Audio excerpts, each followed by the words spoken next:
Good morning, listeners. This is the 22nd of November 2024.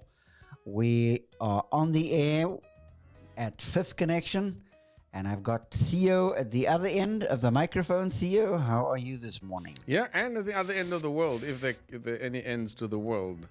I'm doing very, very well. It is the weekend is approaching, and I am very excited about the work week is coming It's Monday. to a That's close. even bigger excitement. Monday is payday, and so this is gonna be. I don't think you're gonna see me on Monday. Okay, so this is going to be a carryover. It's going to go right through the weekend, right? Carryover. Talking about carryover, we have some exciting things happening over the weekend. Maybe, Terry, at some point you want to say that so that we can orient listeners to some possibilities there as well. I don't know. Sure, we will do that. We are in part 3 of our discussion of the master-slave relationship in the book of Colossians. And we're looking at verse 22 of chapter 3 to chapter 4, verse 1.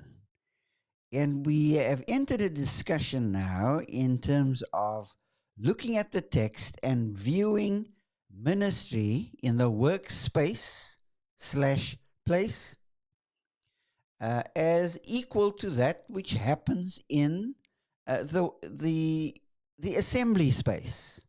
Notice I'm not saying the worship space. I think it's there's such a lot of things tied to it. I would want to call it the assembly space, when believers gather. And so we're talking through ministry with a capital M, not only in the workplace, but also when believers gather for edification, whether it's a Sunday morning, whether it's a midweek situation, whether it's a Monday night gathering. And I've got Theo on the other end. I pulled Theo in yesterday to start this discussion, and we're going to pull Theo back in because, Theo, I'd like you to continue to talk about our involvement together, but you've pretty much spearheaded, you've led the charge, and I want you to talk to us about how you got into that ministry space called Learning Academy / Agri Academy, which took us right into agriculture in terms of training young people in rural communities. Over to you, Theo. Thank you. So you're absolutely right that I've taken some leadership responsibility, but and that has always been it's been my idea anyway that there's no way you can do this all on your own, but I have taken some leadership responsibilities in this. I felt that ever since I've had opportunity to live outside of South Africa, I've always felt I wanted to plow back, if you wish. And so the work opportunity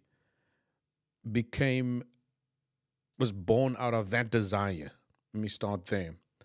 And then so over what now is a 15 to 20 year window, the work was described as development work, upliftment work.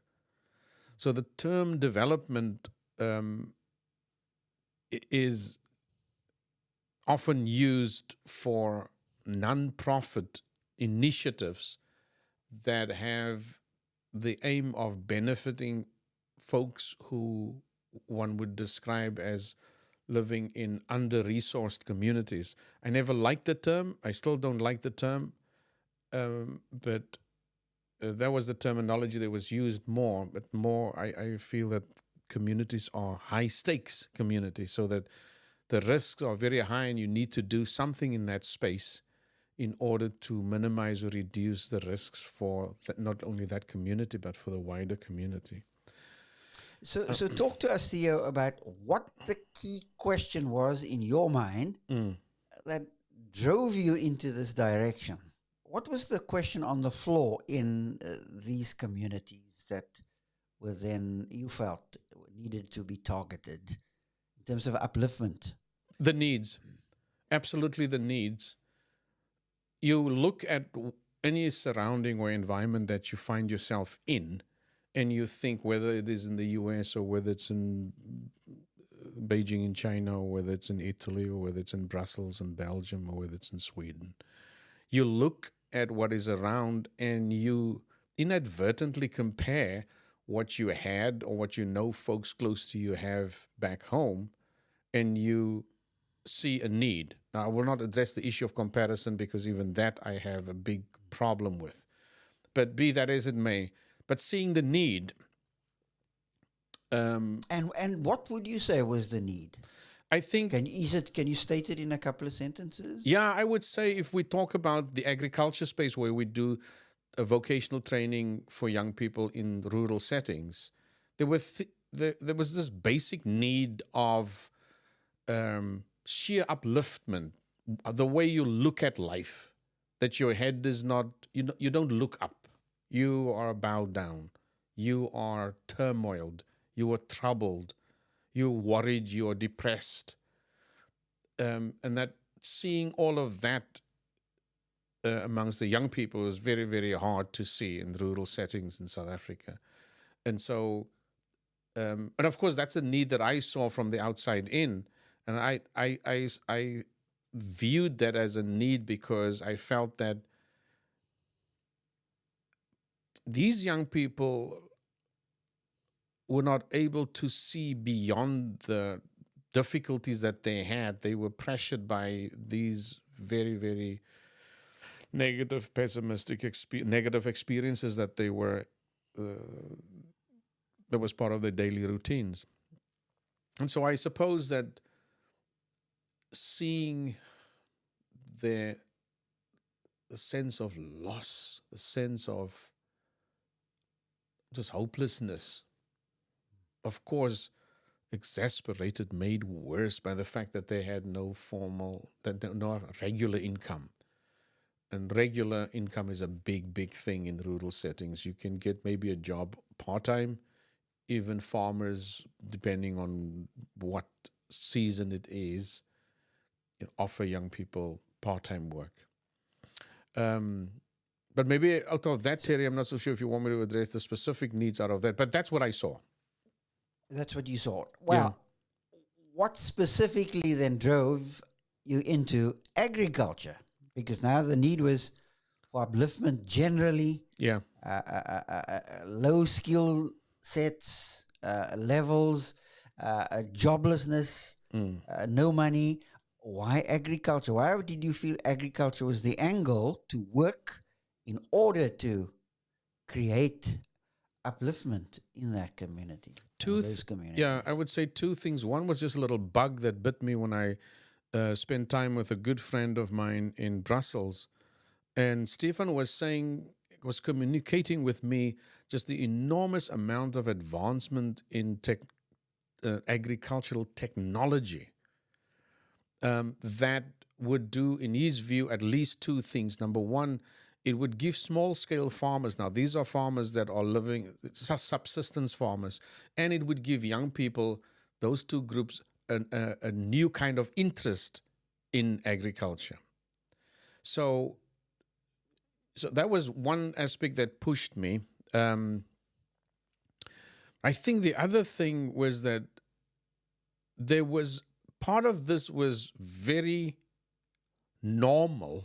I mean, agriculture's got to do with your survival in a way.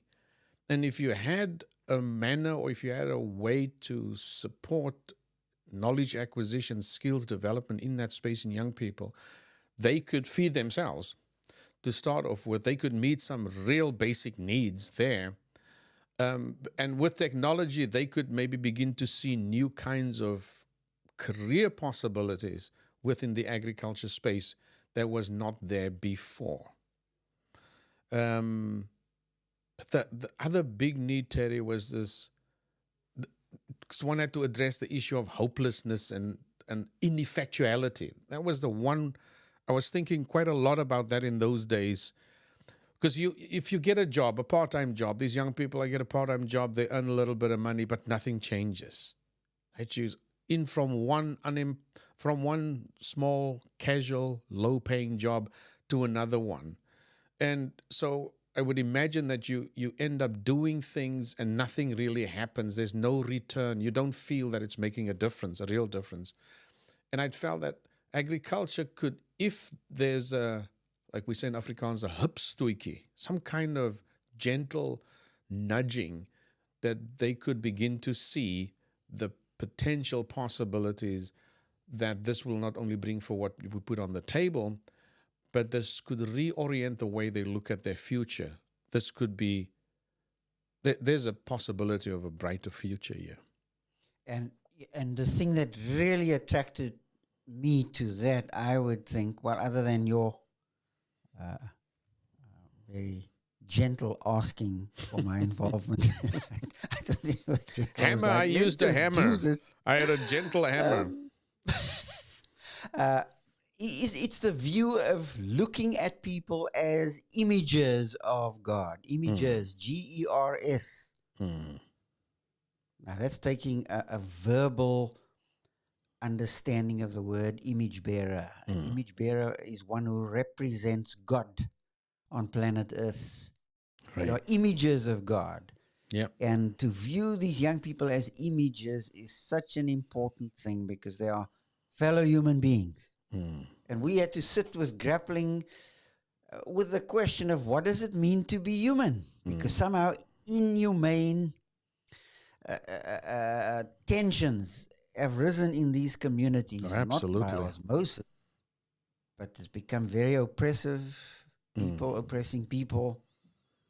The systems that were in place across the years have deprived these rural communities in devastating ways. And so what would you say was the connection you saw between meeting the need on the ground, which very specifically had to do with die hupstootjie wat jy van praat, this helping nudge, right? This helping nudge in a direction of becoming self-supporting, possibly also self-sustaining.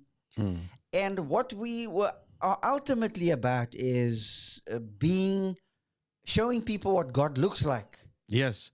When he walks into a rural community such as Haarlem. Talk to us a bit about that. Now, how do you connect those two things? Is there a connection? Yeah. And what is it? Look, it's impossible, and it's always been impossible for me to separate the kind of assignments I have in life from the fact that I am a created being with a divine purpose. If I just put it as simple as that.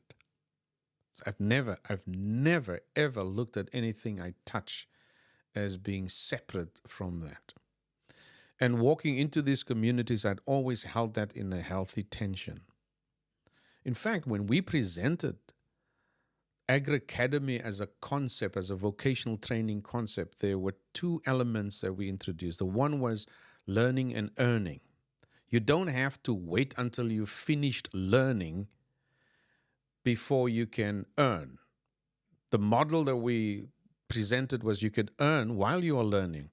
Where does that come from? It comes from the understanding, largely out of our relationship, of what you described then as the Hebrew wisdom model from the book of Job, Proverbs, Psalms, Proverbs, Ecclesiastes, and even Song of Solomon, but largely the book of Proverbs, right?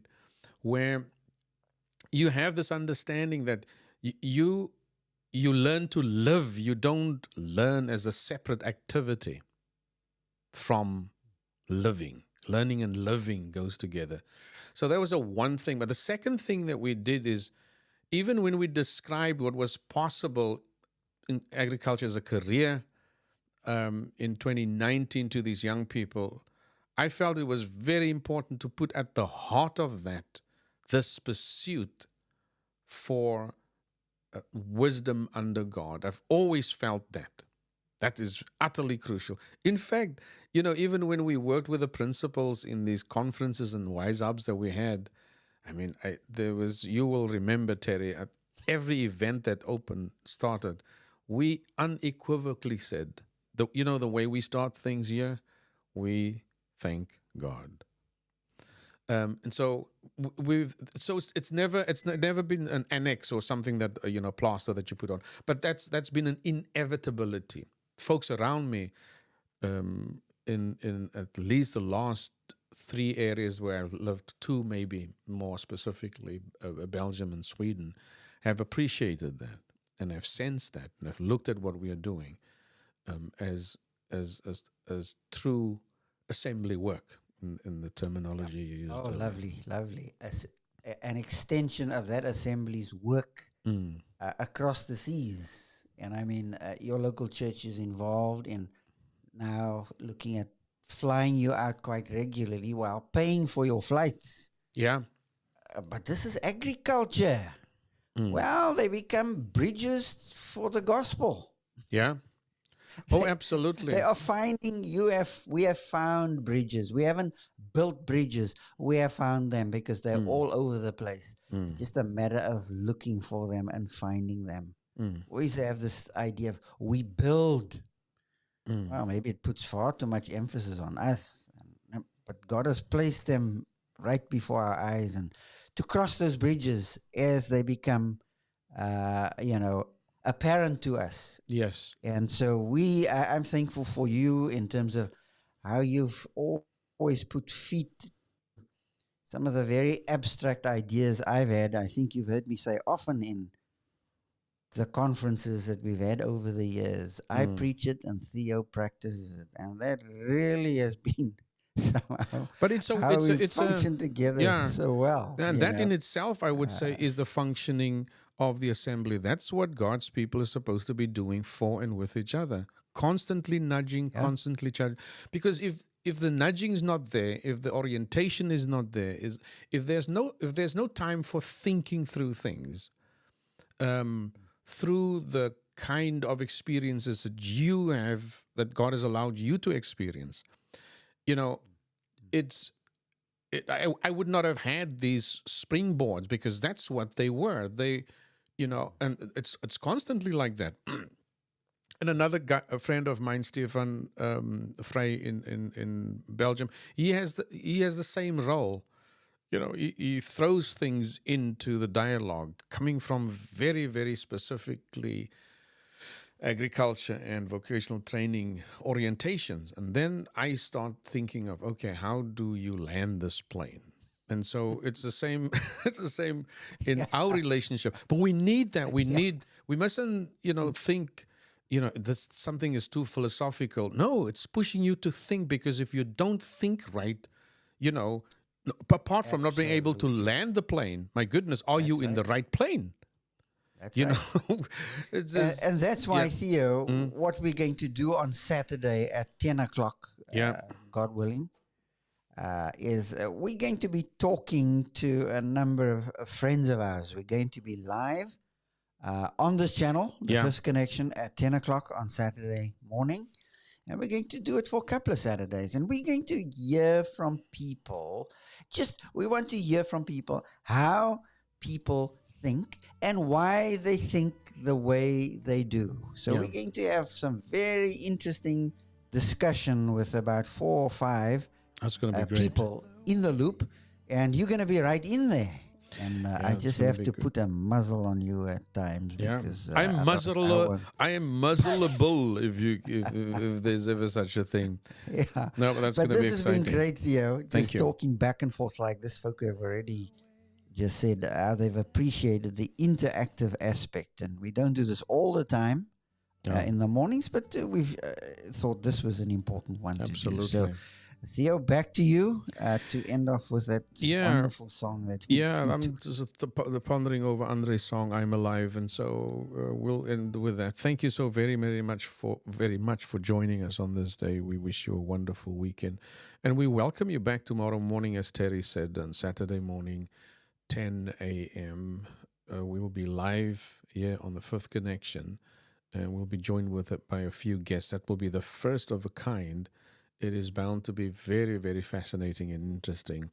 Terry, I don't think this discussion about living a meaningful and a wisdom-driven life in a world that has often fragmented the way we look at work, I think this is we need to continue this discussion on Monday. I'm not so sure where we're going to go then, but Okay. thanks everyone for joining us this morning. Terry, thank you for your time, brother. Thank you, listeners, for listening, and thank you, Theo.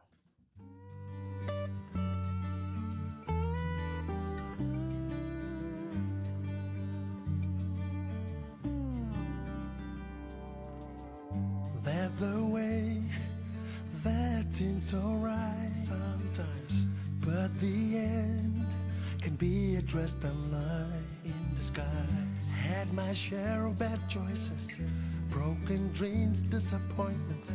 Through it all, the makings of a man. As I look back on my life story, and I see where your love has brought me.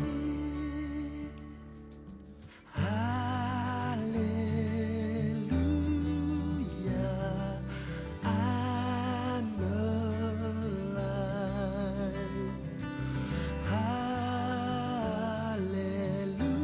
Hallelujah, I'm alive. Don't know what tomorrow brings. Shall not fret nor fear within, 'cause I know on solid ground I stand. Will lift my hands up to the sky. I will shout 'cause I'm alive. I will dance.